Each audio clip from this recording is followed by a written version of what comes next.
Écoutons. Écoutons le sifflement des vents. Écoutons les bruits d'un bateau, le Marion Dufresne, pour entendre sa coque fendre les mers de l'océan Indien au sud de l'hémisphère sud. Bravons les 40e rugissants et les 50e hurlants et laissons-nous emporter vers des îles françaises. L'archipel de Crozet, l'archipel des Kerguelen, Saint-Paul et Amsterdam. Ces îles des terres australes et antarctiques françaises sont depuis 60 ans statutairement un territoire d'outre-mer.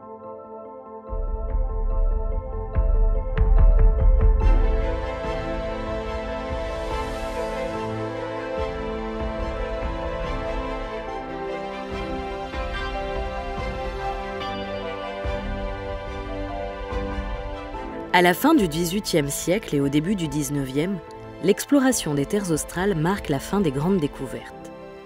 Plusieurs expéditions, dont les plus connues sont celles de Bougainville, Cook ou la Pérouse, sondent les limites de l'océan Indien à la recherche d'un continent austral rêvé, le dernier à découvrir.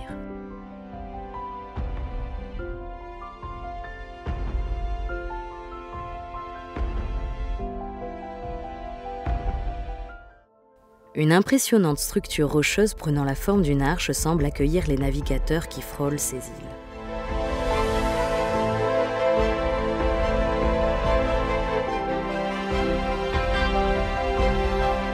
Le chevalier de Kerguelen de Trémarec, en 1772, en apercevant au loin des manchots, dira avoir trouvé des mines de diamants et une civilisation australe instruite et raffinée.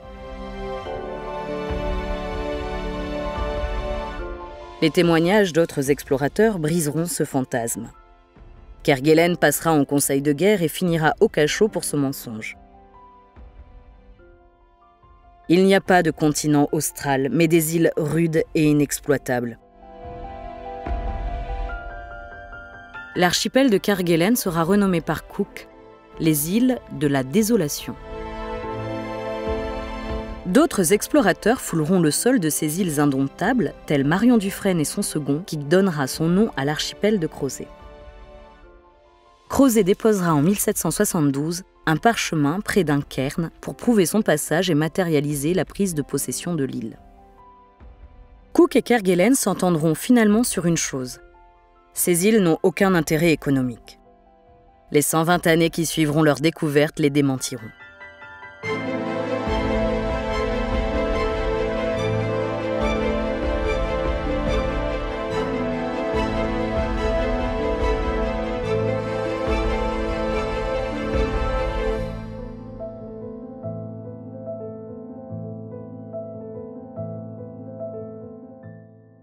Depuis la moitié du XVIIIe siècle et jusqu'à l'avènement du pétrole, la graisse de baleine et de phoque est un parfait combustible dont certaines villes occidentales se servent pour l'éclairage.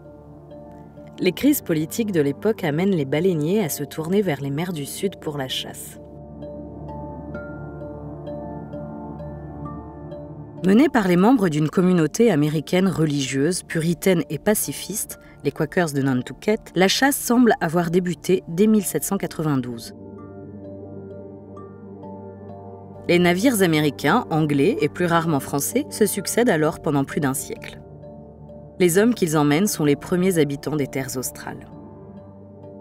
La chasse reste longtemps artisanale. L'éléphant de mer est tué à terre, à la matraque. Sa graisse, coupée méthodiquement en cubes, est fondue dans des marmites ou des chaudrons en fonte dont le foyer est alimenté par de la tourbe ou de la graisse animale récoltée parfois à l'aide d'un instrument étrange, la presse à manchot.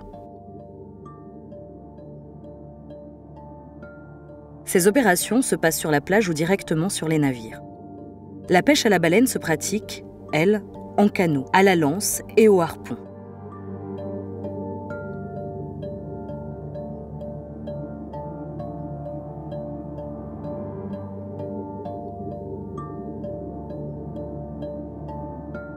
L'époque des puritains quakers sera petit à petit oubliée, laissant place à des équipes d'hommes de plus en plus rudes, envoyés par des armateurs simplement intéressés par le profit.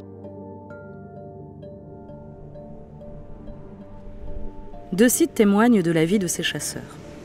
Au nord-est de l'île de la Possession, dans l'archipel de Crozet, une grande plage de sable noir léchée par l'écume blanche est peuplée de manchots et d'éléphants de mer qui se collent les uns aux autres pour se réchauffer. Cette plage, appelée baie américaine, tire peut-être son nom des campagnes du navire baleinier American, mais se réfère surtout à la nationalité qui fut dominante dans le secteur lors de cette période de chasse. Dès 1803, l'activité se fixe sur ces rivages.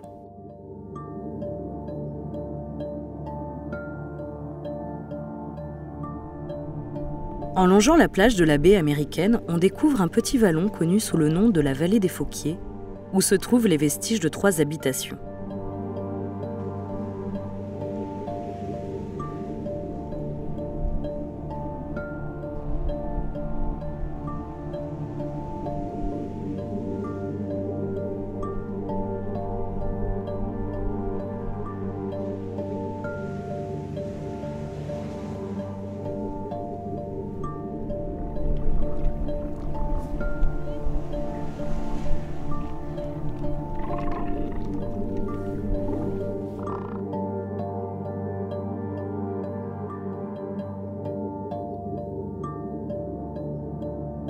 Dans le golfe du Morbihan de Kerguelen, l'île aux cochons, l'île au cimetière et l'île du chat forment un plan d'eau que l'on appelle Port des Îles. Ce lieu de mouillage hospitalier est utilisé durant la seconde moitié du XIXe siècle par les navires venus chasser les animaux marins des mers australes. On retrouve sur l'île aux cochons un chaudron en fonte, les briques d'un fondoir en ruine, des cerceaux en fer rouillé utilisés pour fabriquer des barils de bois.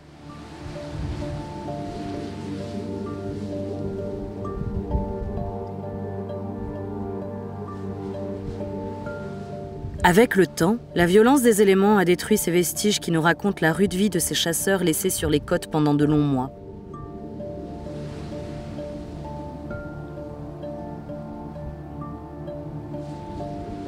Une existence marquée par le froid, le vent et l'alimentation pauvre. L'activité y était harassante, le travail quotidien, peu de dimanches et de services religieux, pour un profit maximum exigé par les armateurs.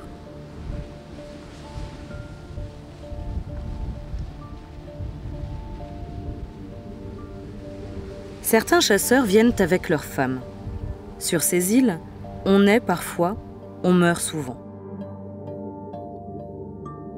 Un cimetière de marins a laissé son nom à un lieu que l'on nomme l'île au cimetière. Elle compte encore aujourd'hui 18 tombes. La plupart des inscriptions ont disparu, mais sur une sépulture, restaurée récemment, a été apposée une plaque.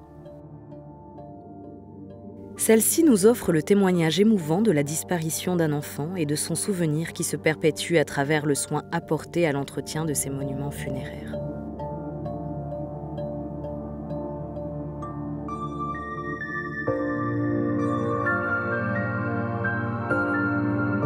Sur la péninsule courbée se trouve la plus ancienne tombe connue à Kerguelen, celle du capitaine John Matley, décédé en 1810. Profitant d'une autre expédition, sa femme fera déposer une pierre tombale.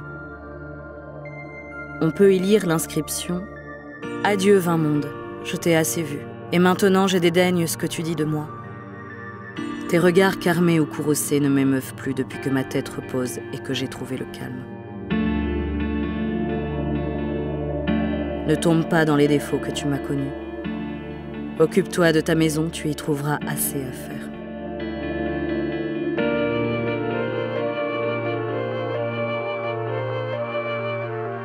La brume, les tempêtes, les courants marins ont vite fait d'entraîner les bateaux des armateurs dans de tragiques naufrages.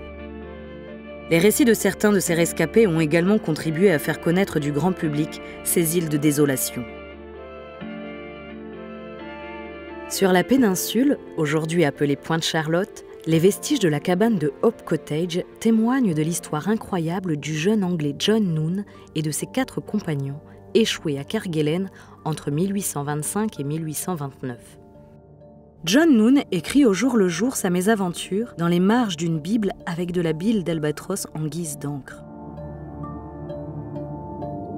Son récit sera publié à Londres en 1850. Il nous conte la façon dont ils ont survécu à la dureté des éléments. Ils ramassent du bois d'épave qu'on trouve un peu partout et des mottes de tourbe pour construire leurs cabanes. Empruntant des voies périlleuses, ils récoltent les œufs des oiseaux. La langue, le cœur et le foie d'éléphant de mer les nourrissent. La graisse de phoque leur sert d'éclairage et de chauffage et les peaux d'abri et de vêtements. Le chou de Kerguelen leur procure les vitamines nécessaires au maintien de leur santé. Ces hommes gardent l'espoir pendant 2 ans et 3 mois avant d'être enfin secourus.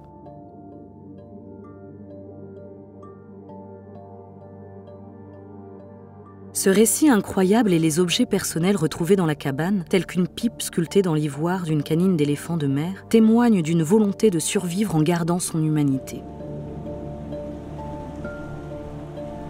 D'autres naufrages moins glorieux marqueront aussi les mémoires. Certains naufragés périront sur ces îles désolées sans jamais être secourus. D'autres reviendront dans leur pays traumatisés et dans un état physique sinistre. Sur les îles d'Amsterdam et Saint-Paul, de nombreuses pierres gravées d'inscriptions, que les spécialistes appellent pétroglyphes, témoignent des passages désespérés de naufragés. On peut y lire le nom des marins et celui de leur navire, ainsi que la date de leur naufrage.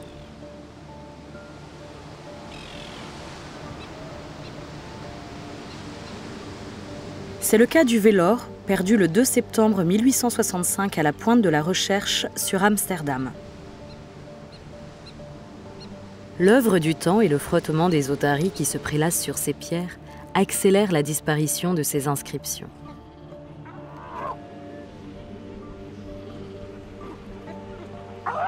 Ces pierres ont été moulées, puis numérisées, préservant à nouveau ce témoignage hérité du passé et transmis aux générations futures, gardant ainsi leur mémoire afin de les préserver de l'oubli.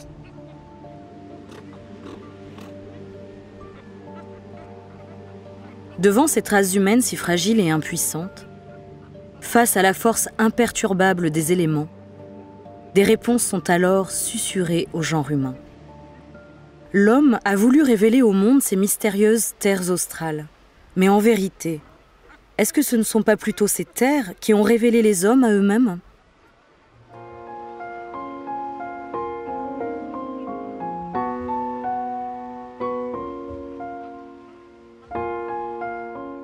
L'expérience des Phoquiers, aussi rude soit-elle, encourage malgré tout l'industrialisation et la colonisation de ces terres à la fin du XIXe et au début du XXe siècle. Le rêve d'une terre australe fructueuse continue. Ces tentatives permettront également à la France de consolider sa présence. Le Réunionnais Adolphe Louis-Jean Heurtin fut le premier en 1870 à s'établir en famille sur l'île d'Amsterdam pour y entreprendre l'élevage et la culture. L'expérience se soldera par un échec cuisant. Dès 1871, Heurtin abandonnera sa maison et sa population de bovins qui prospérera sur l'île jusqu'à son éradication en 2010. On lui doit aussi l'importation de nombreuses plantes invasives qui ont modifié à jamais le paysage de l'île. Des fleurs colorées, considérées comme des pestes végétales, y sont dorénavant caressées par le vent. Et lorsque l'on marche dans les herbes hautes, il peut arriver qu'une odeur de menthe subtile embaume furtivement l'espace.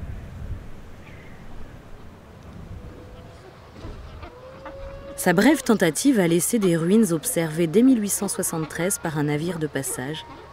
En 1996, elles seront étudiées archéologiquement. Mais aujourd'hui, il ne reste plus rien de cette grande et solide habitation.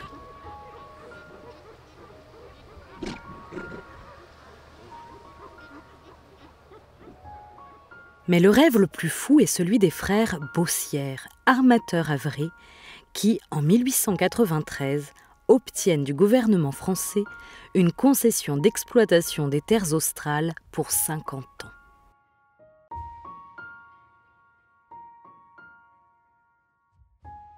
L'État français trouve dans cette entreprise une chance inespérée d'occuper ces îles qu'il revendique. C'est l'époque des premières usines à baleines. C'est donc tout naturellement que les frères Bossière embauchent des Norvégiens expérimentés dans ce genre d'industrie pour établir sur l'archipel de Kerguelen l'usine de traitement et de conditionnement d'huile de mammifères marins de Port Jeanne d'Arc.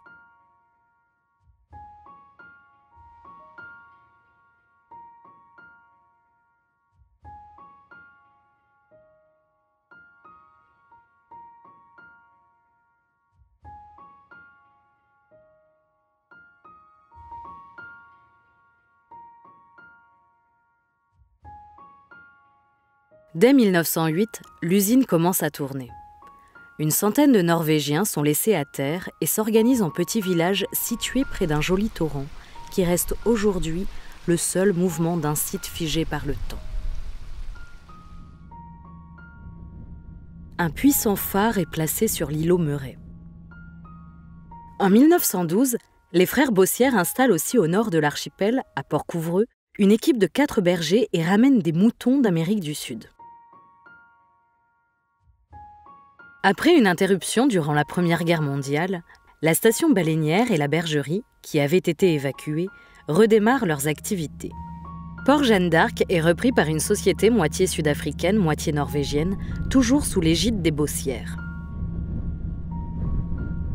On s'acharne alors sur les éléphants de mer et les baleines qui seront décimés entre 1922 et 1931.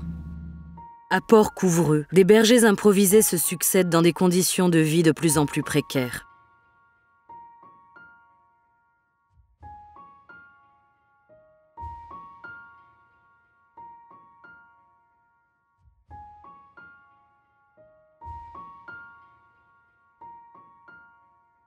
Les efforts que demande la recherche de fourrage sur ces terres gelées et à la végétation ténue semblent démesurés. Beaucoup de moutons meurent. L'entente entre les bergers pâtit des difficultés et de l'isolement. Plusieurs hommes et femmes périront aussi du froid et du béri-béri, une maladie causée par la malnutrition et la carence en vitamine B1. Les méthodes scandaleuses de chasse et les conditions de vie trop précaires finissent par être dénoncées.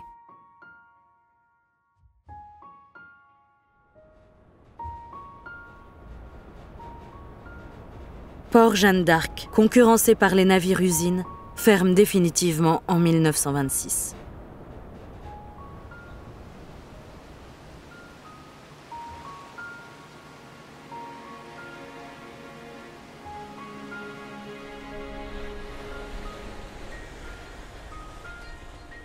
En 1928, malgré les échecs financiers au Kerguelen et leur exclusion de la direction de leur société par les actionnaires, les frères Bossière s'acharnent.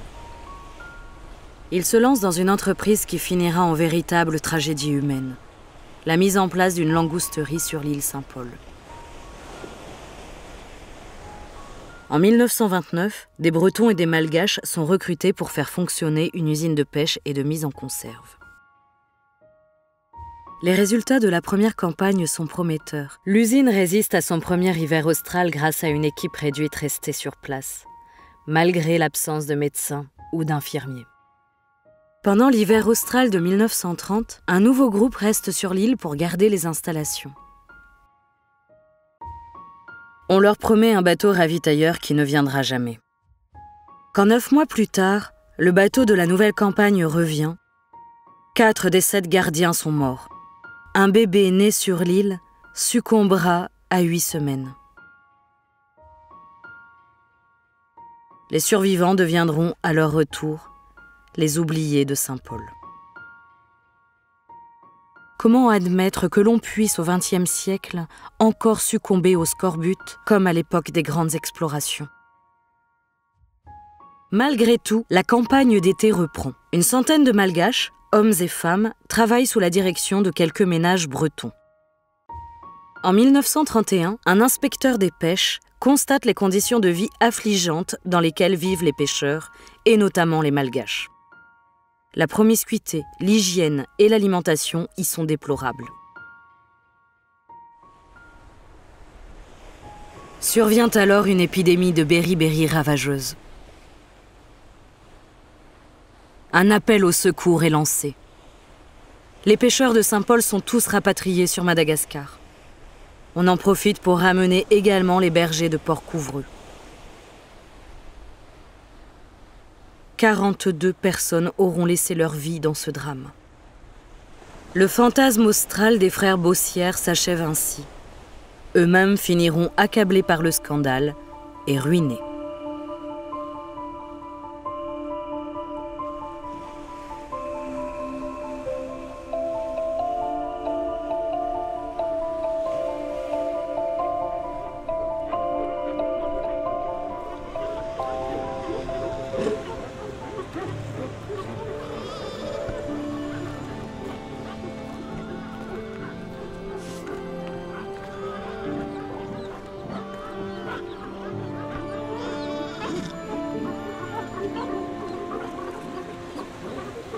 Aujourd'hui, l'île Saint-Paul est une réserve naturelle intégrale, peuplée par des animaux sauvages.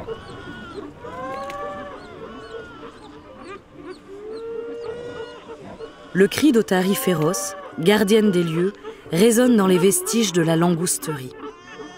On se demande alors si ces gémissements ne sont pas ceux de ces hommes morts dans des souffrances difficilement imaginables.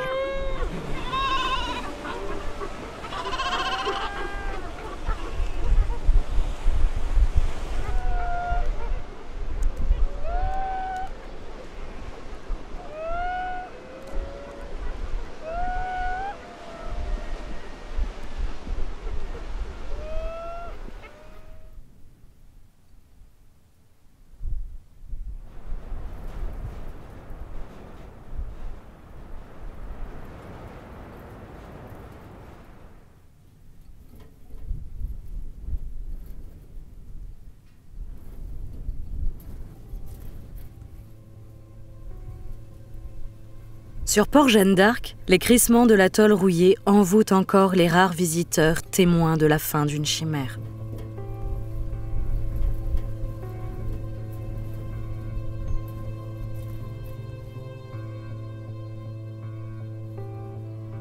À Port-Couvreux, on contemple des tombes dans une vallée couverte d'acénat crépitant sous les pieds. Qui pourrait s'imaginer que ces lieux, semblant si sereins, ait été le théâtre de telles tragédies.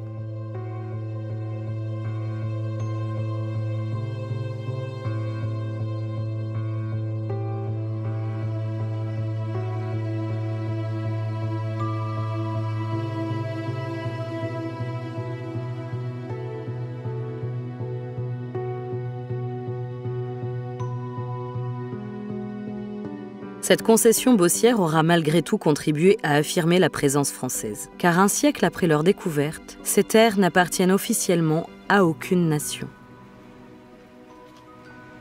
En 1924, le ministère français des colonies publie un décret rattachant ces différentes îles australes à l'administration du gouvernement général de la France, en résidence à Tamatave, à Madagascar. En janvier 1931, l'aviso Antares est envoyé à Crozet pour officialiser cette prise de possession sur l'île.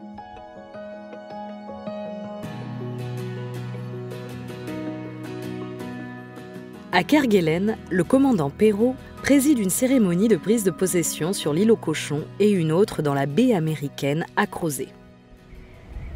Il déclare « Notre pavillon flotte à présent dans le grand vent du sud, frêle étamine tricolore.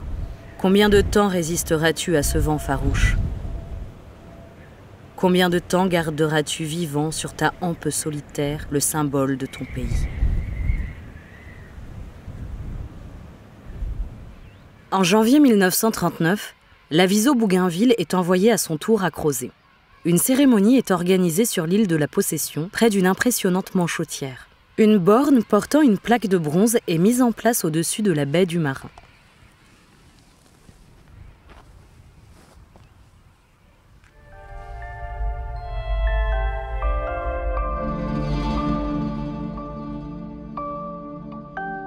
Cependant, plusieurs nations continuent à fréquenter les terres australes, contestant la possession française de ces îles.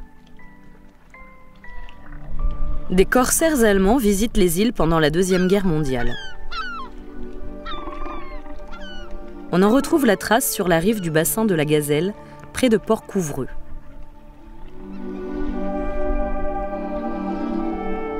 D'immenses mousses entourent la tombe d'un soldat allemand, matelot sur l'Atlantis qui fut, le 30 décembre 1940, enterré sur cette presqu'île paisible.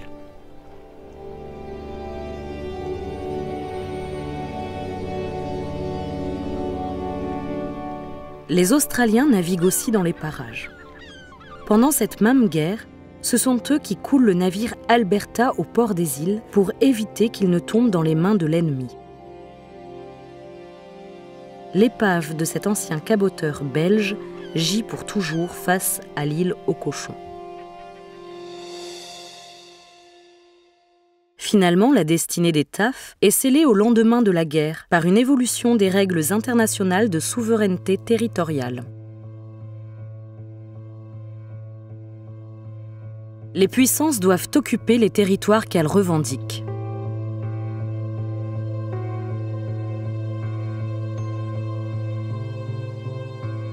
C'est ainsi que la France, qui est alors en train de perdre les possessions coloniales, envoie régulièrement des expéditions. En 1949, l'aviso Lapérouse est chargé de réaffirmer la souveraineté à Crozet et à Kerguelen. Des plaques de bronze rappelant l'appartenance des îles à la France sont fixées. Et rapidement, des bases permanentes sont installées.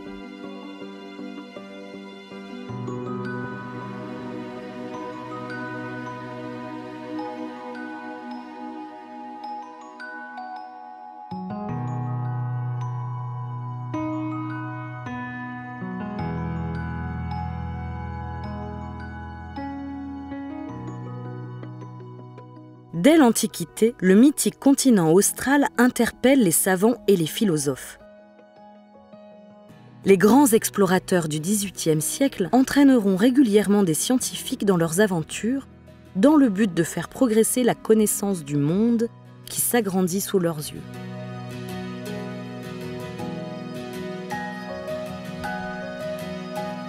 Dans la deuxième moitié du XIXe siècle, les îles subantarctiques accueillent donc les expéditions de plusieurs nations, qui envoient des missions classiques d'exploration géographique, océanographique et naturaliste, mais réalisent aussi des observations astronomiques et des mesures géophysiques, préfigurant ainsi leur vocation de terre de science et de coopération pacifique.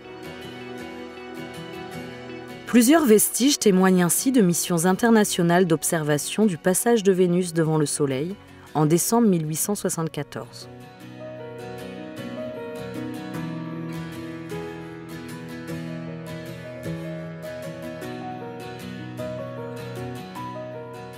L'expédition française installe son observatoire à Saint-Paul. Une stèle gravée marque son passage. C'est la pierre dite de Vélin. L'expédition anglaise, quant à elle, choisit les Kerguelen et le site nommé depuis baie de l'Observatoire.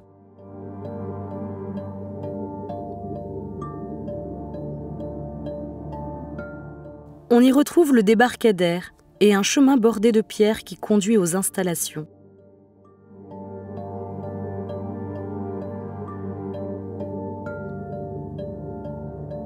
On retrouve également de nombreux objets mobiliers, certains liés aux expériences, d'autres à la construction des structures.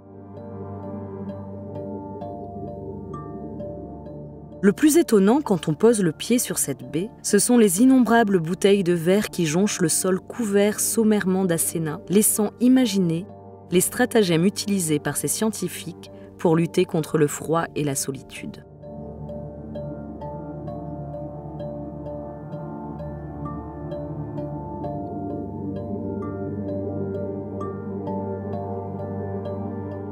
En 1902-1903, la baie de l'Observatoire accueille une autre expédition scientifique, une mission allemande destinée à mesurer les variations du magnétisme terrestre.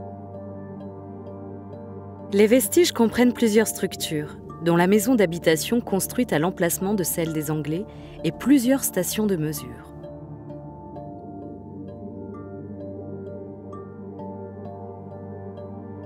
L'une d'elles, de plan hexagonal, fondée sur une dalle en ciment, est encore utilisée aujourd'hui comme repère topographique de Kerguelen.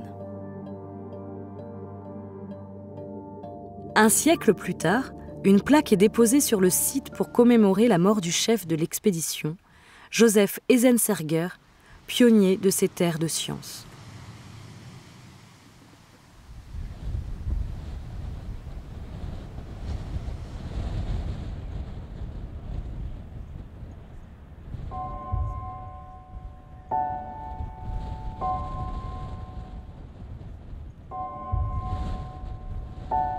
Pour que les terres australes deviennent véritablement françaises, il faut qu'elles soient habitées.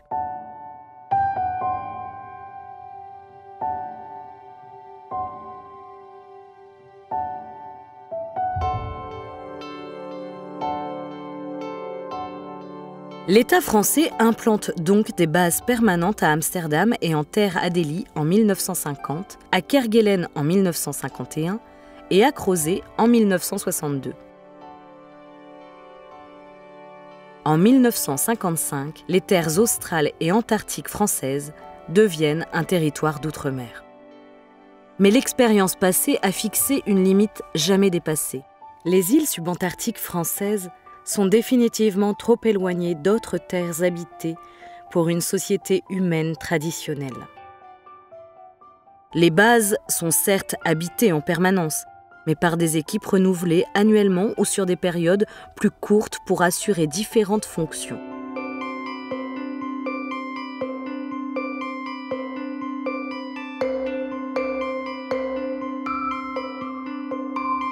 C'est une base qui, pour un district des terres australes, est relativement modeste. Elle compte une dizaine de bâtiments et elle abrite généralement une vingtaine d'hivernants. Elle a un climat plus doux. C'est le plus petit district, bien plus petit que Kerguelen par exemple, qui a une surface à peu près équivalente à la Corse, alors qu'ici on est sur une île qui fait 55 km², c'est vraiment très petit. L'organisation se rapproche beaucoup de la logistique militaire et fait appel à différents corps de métier pour assurer l'infrastructure, l'énergie, l'approvisionnement, les véhicules, la restauration, les communications.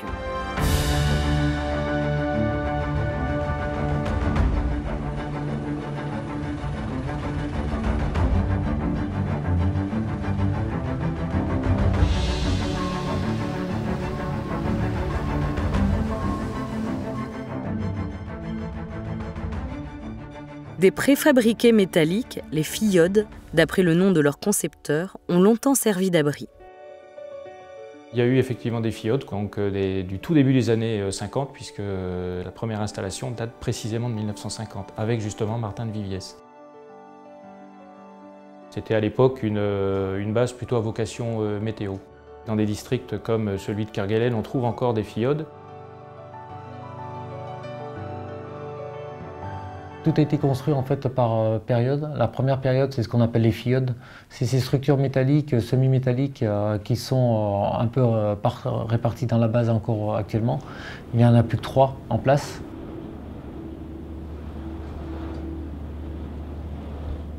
En période hivernale ici, avec les vents qui soufflent parfois à 130-140 km/h, avec une température de moins 5 degrés, ce n'était pas extrême, mais avec ces vents-là, les gens avaient vite froid à l'intérieur. Donc moi j'ai beaucoup de pensées pour les gens qui ont vécu cette période parce que les conditions étaient quand même là pour le coup extrêmes, difficiles, mais par contre ça force la cohésion. Quand on est dans la difficulté en groupe, eh bien, on se soutient.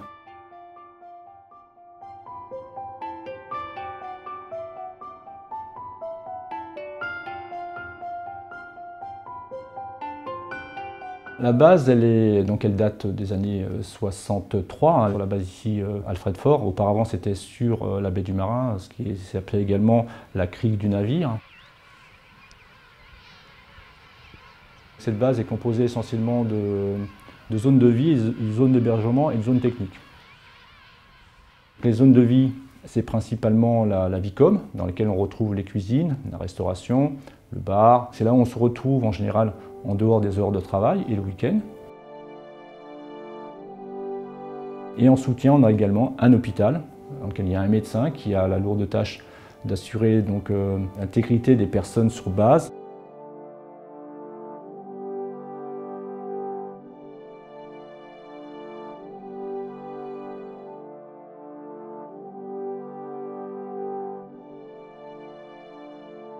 Pendant quelques décennies, les districts accueillent des activités militaires telles que le lancement de fusées atmosphériques, des relais de communication radio par les ondes hertziennes et des tentatives commerciales comme l'implantation d'abattoirs à Kerguelen.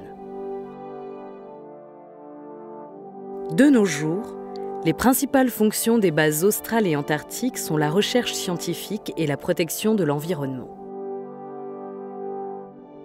La recherche scientifique, coordonnée par l'Institut polaire français Paul-Émile Victor, explore de multiples domaines allant de la biologie marine au modèle climatique, des sciences de l'univers à l'étude des micro-organismes ou des sources volcaniques.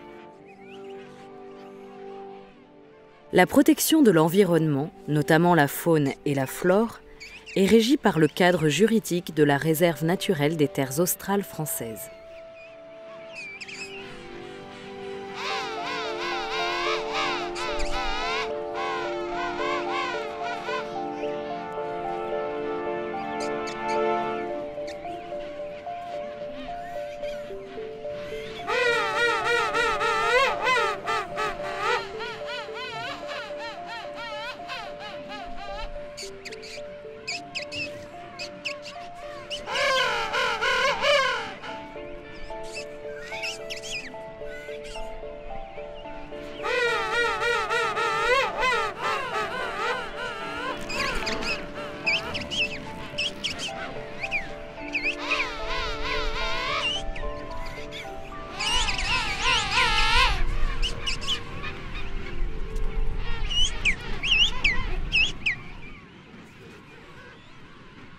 J'ai pris réellement goût à la nature qu'il y a ici. En fait, je ne m'imaginais pas avoir autant d'enthousiasme à regarder, à écouter les scientifiques, à nous expliquer un petit peu leur travail. Donc j'ai découvert une passion aussi en venant ici, c'est de voir les animaux évoluer dans leur cycle naturel. C'est fantastique de vivre ça dans un milieu naturel comme celui-ci.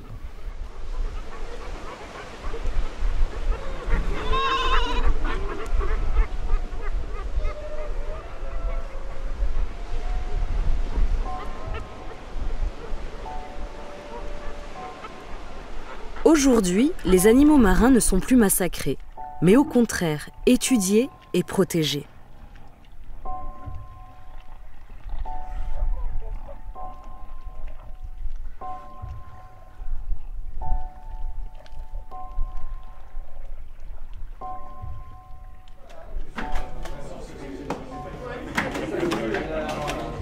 Enfin, les TAF ont trouvé leur place dans la culture populaire, à travers notamment une production philatélique convoitée par les collectionneurs et de plus en plus par les efforts accomplis pour faire découvrir au grand public ce territoire et son patrimoine naturel mais aussi culturel.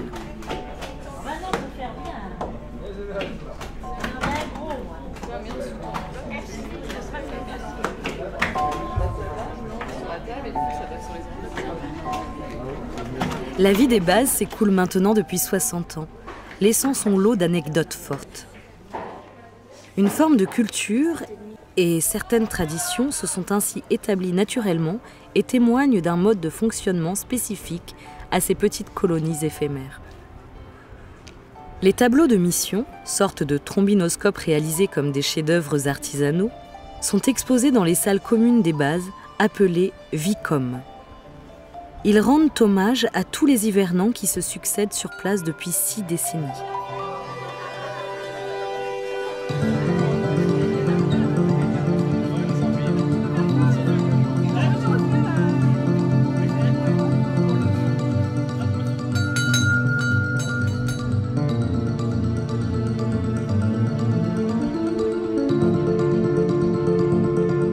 À chaque relève, un jargon propre au TAF est transmis, fait d'acronymes et de diminutifs tafiens, dans lequel se reconnaissent tout de suite les anciens des missions. On doit laisser une trace quelque part de notre passage. Pour moi, il est impensable de ne rien laisser du tout en archive. Et je crois que chaque mission a le devoir de laisser une trace du passage. L'île ne nous appartient pas. Elle est un patrimoine national, elle est à tout le monde.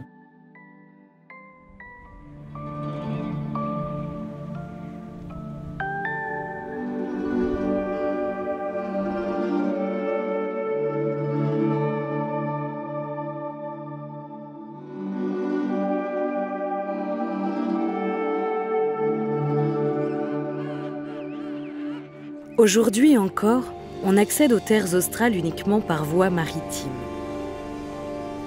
Le Gallieni, puis le Marion Dufresne I et aujourd'hui le Marion Dufresne II incarnent à eux seuls les 60 ans des terres australes et antarctiques françaises. Le Marion Dufresne symbolise d'autant plus les TAF qu'il est unique de par sa polyvalence et sa résistance à la mer, et que son existence conditionne celle de la collectivité en tant qu'organisation humaine sur le territoire.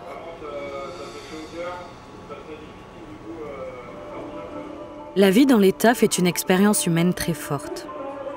Tous les hivernants laissent une partie d'eux-mêmes dans les districts qu'ils se sont en quelque sorte appropriés.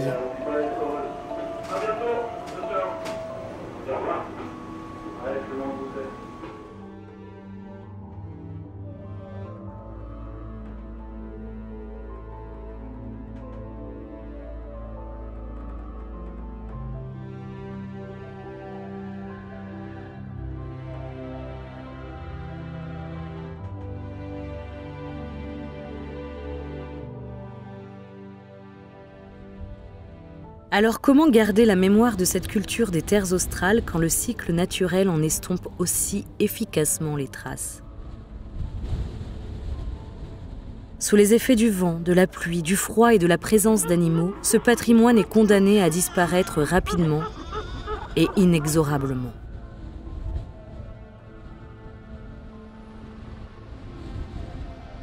Cette mémoire passe par l'étude de ce patrimoine fragile pour mieux le conserver et le valoriser.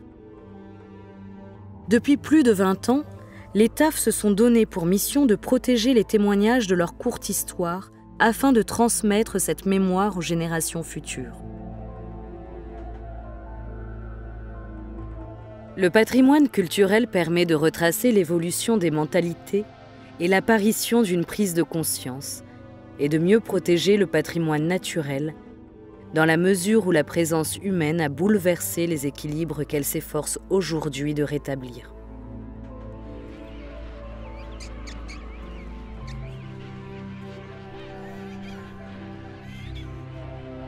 Premier directeur du patrimoine des TAF, Jean-François Lemouel, chercheur au CNRS, a dirigé dans les années 1990 et 2000 des travaux pionniers qui ont entraîné la France dans le développement de l'archéologie subantarctique.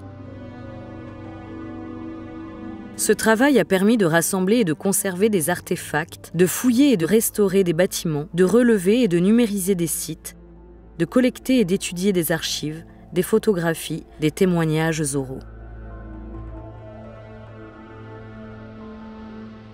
Ils permettent aujourd'hui de documenter le passé de ces territoires depuis leur découverte jusqu'à la création des bases actuelles.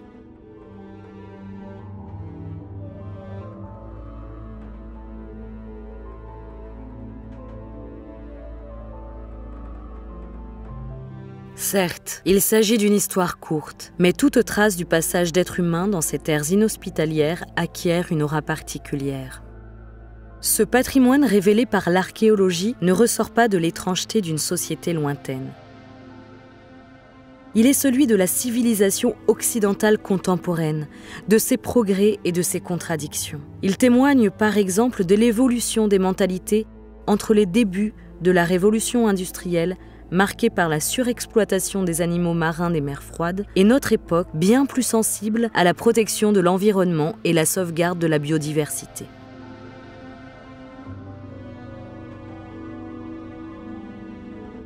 Des travaux de restauration ont été engagés sur plusieurs sites. Certains d'entre eux ont été numérisés pour sauvegarder des vestiges voués à disparaître et permettre à tous de visiter virtuellement des lieux largement inaccessibles.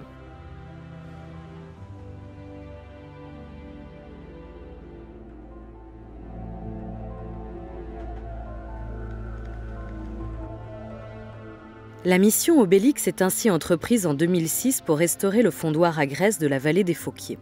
Dès son repérage, en 1993, il apparaît véritablement en danger. Toutes les mesures conservatoires prises s'avérant insuffisantes, il n'y a pas d'autre solution que de le déplacer, avec l'espoir de le remonter à l'identique sur un autre site.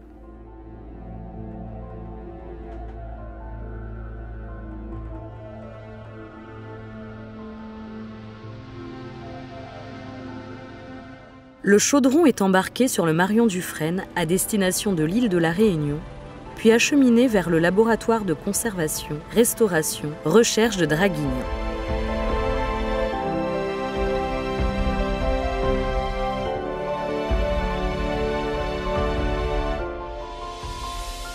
Plongé dans un bain pendant 4 longues années, il reçoit un traitement de stabilisation chimique en vue de stopper la corrosion active. Rincé puis traité mécaniquement par sablage, il est enfin recouvert d'une couche de protection.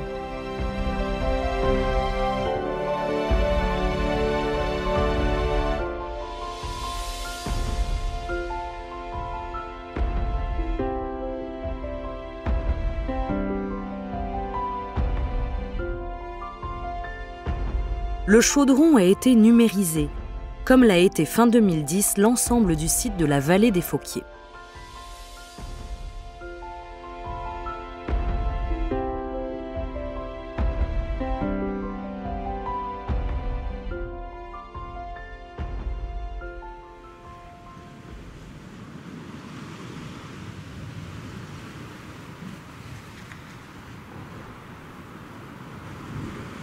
Port Jeanne d'Arc est un patrimoine unique en France. Il est le seul et dernier représentant de l'industrie baleinière du début du XXe siècle.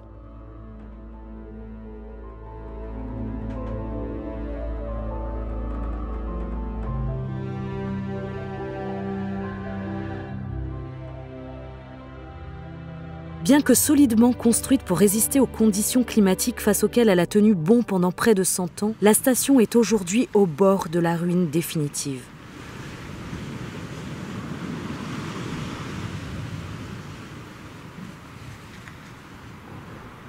Certains bâtiments en bois, tels que la maison du directeur, l'atelier, la porcherie, ont pu être restaurés au début des années 2000 grâce à un important chantier patrimonial utilisant les techniques et les matériaux de l'époque, allant jusqu'à retrouver la marque de la peinture de revêtement qui existait encore.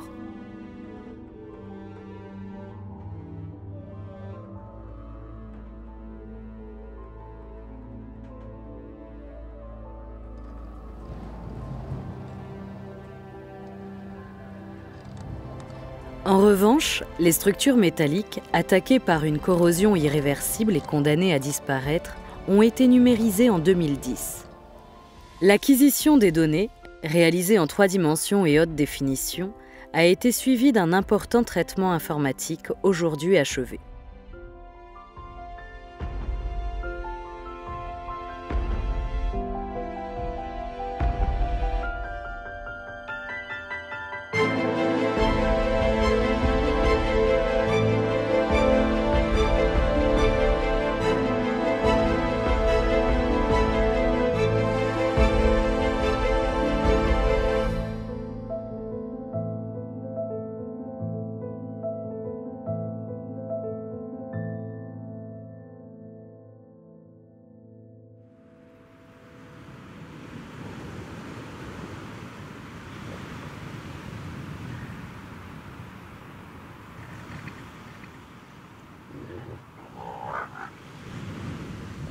Dans le sifflement incessant du vent, les histoires incroyables vécues sur ces terres insoumises resteront-elles longtemps en mémoire?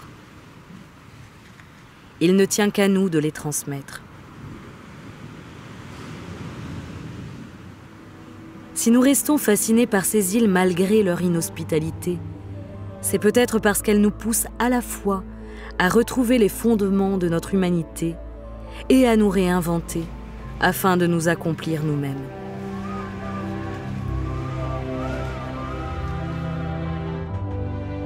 Alors, le témoignage mensonger du chevalier de Kerguelen résonne soudain différemment.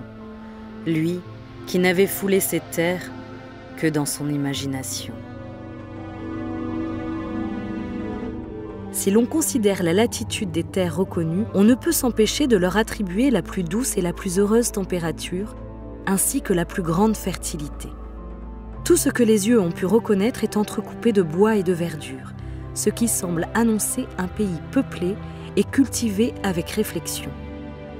Ces terres que j'ai eu le temps de découvrir paraissent former la masse centrale du continent antarctique.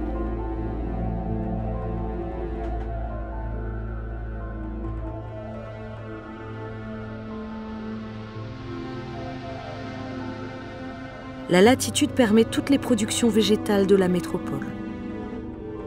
La France australe procurera des bois de construction et des mâtures, des goudrons, des chanvres.